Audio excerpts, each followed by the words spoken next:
para configurar ese gran ejército। এবার ইসরায়েলের বিরুদ্ধে ক্ষেপে উঠেছেন কলম্বিয়ার প্রেসিডেন্ট গুস্তাভো পেট্রো।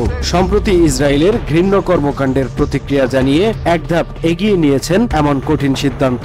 ছিন্ন হচ্ছে ইসরায়েল কলম্বিয়ার মধ্যে থাকা দীর্ঘদিনের সুসম্পর্ক। Que quieran ir a luchar por la liberación de Palestina y si le toca al presidente de la গাজাবাসীর জন্য জরুরি ত্রাণ সহায়তা নিয়ে যাওয়ার পথে ইসরায়েলি নৌবাহিনীর হামলার শিকার প্রায় ৪৫টি ছোট বড় জাহাজের সমন্বয়ে গঠিত গ্লোবাল সমুদ্র ফ্লোটিলা। সেই নৌবহরে ছিলেন কলম্বিয়ার ২ নাগরিক ম্যানুয়েলা বেদোয়া এবং লুনা বারেটো। কলম্বিয়ার ২ নাগরিককে ইসরায়েলি বাহিনী আটক করার পর এমন কঠোর সিদ্ধান্ত নিয়েছেন প্রেসিডেন্ট গুস্তাভো পেট্রো। এদিকে গ্লোবাল মুভমেন্ট টু গাজার এক বিবৃতিতে বলা হয়, ফ্লোটিলা যখন সমুদ্রের বিপজ্জনক এলাকায় পৌঁছায় তখনই ইসরায়েলি সেনারা নারী অভিযাত্রীদের অবৈধভাবে আটক করে, যা আন্তর্জাতিক আইন এবং জেনেভা চুক্তির সুস্পষ্ট লঙ্ঘন।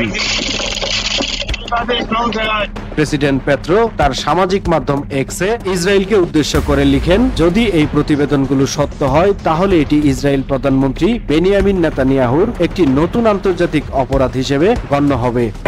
তিনি আরো বলেন, ইসরায়েলের সঙ্গে মুক্ত বাণিজ্য চুক্তি অবিলম্বে বাতিল ঘোষণা করা হচ্ছে।